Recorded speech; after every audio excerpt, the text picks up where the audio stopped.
How many of you remember this our former Deputy Senate President, Ike Ekweremadu, who is currently serving jail term in the UK for organ trafficking? Well, he's on the news again, for the wrong reason. What happened? Let me give you guys the background of the backstory as to why he is in jail in the UK. Ike Ekweremadu took somebody from Nigeria, a young guy, and promised this guy that he was going to give him a better life in the UK, promised him greener pastures. And so this guy went to the UK with him. When he got to the UK, this guy found out that they were trying to take his kidney and give to Ike Ekweremadu's daughter, who was having kidney problems then.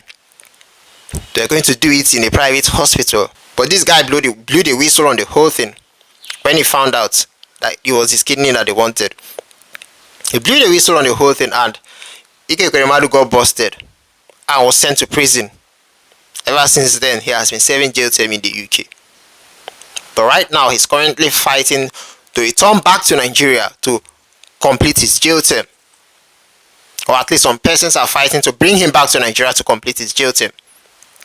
So when they tendered the request to the UK government, they said no, because it will not be in the interest of justice. Before they can give into such demand, they have to check if it will be in the interest of justice, and they have checked and seen that it will not be in the interest of justice for Ike Ekweremadu to be deported back to Nigeria to complete his jail term.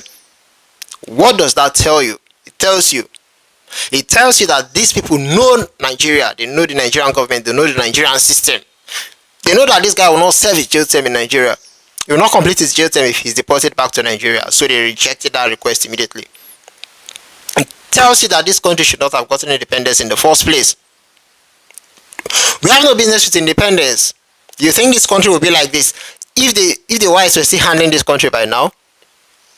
They are stealing our resources, they are stealing our resources to better their own country. Are they not still stealing the resources now that they are not even in Nigeria?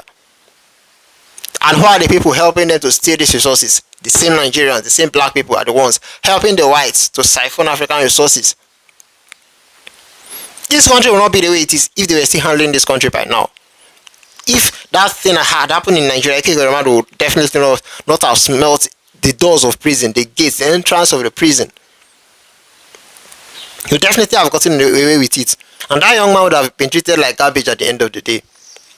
And everything would be swept under the carpet like nothing happened. Foreign Minister Yusuf Tugar met officials at the Ministry of Justice, MOJ, to discuss Ekweremadu's case. The delegation requested his deportation so he could serve his remaining sentence in Nigeria. A source at the MOJ has confirmed that the request was rejected. It is understood the UK government was concerned that Nigeria could not offer no guarantees that Ike Ekweremadu would continue his prison sentence after being deported. A government spokesperson said it could not comment on individual prisoners. They added, any prisoner transfer is at our discretion following a careful assessment of whether it would be in the interest of justice.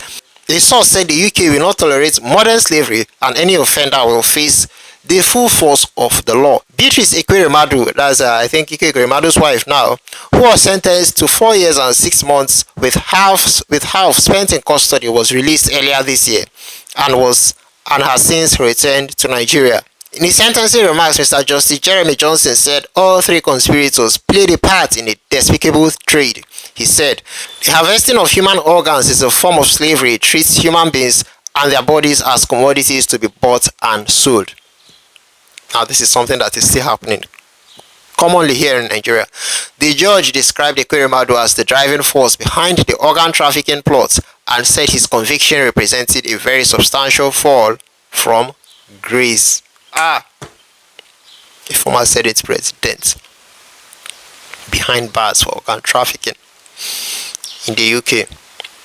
And people are angry that Trump is calling Nigeria a disgraced country. Which disgrace won't pass that one? No, which disgrace won't pass that one? And to make matters worse, the Nigerian government is requesting for him to be deported. Instead of the Nigerian government to form and say, okay, yes, this guy deserves this sentence, let him serve his sentence in full, that the UK was right for sending him to prison, this and that. Now they are requesting for him to be deported to come and do what in Nigeria. So he will go home and rest, of course. That is why they want to bring him back to Nigeria. Definitely not for him to complete his sentence. They know that if he's deported back to Nigeria, he will definitely not complete his sentence. He will just go home and relax and rest like nothing happened, and probably become the Senate president or even the president of Nigeria tomorrow.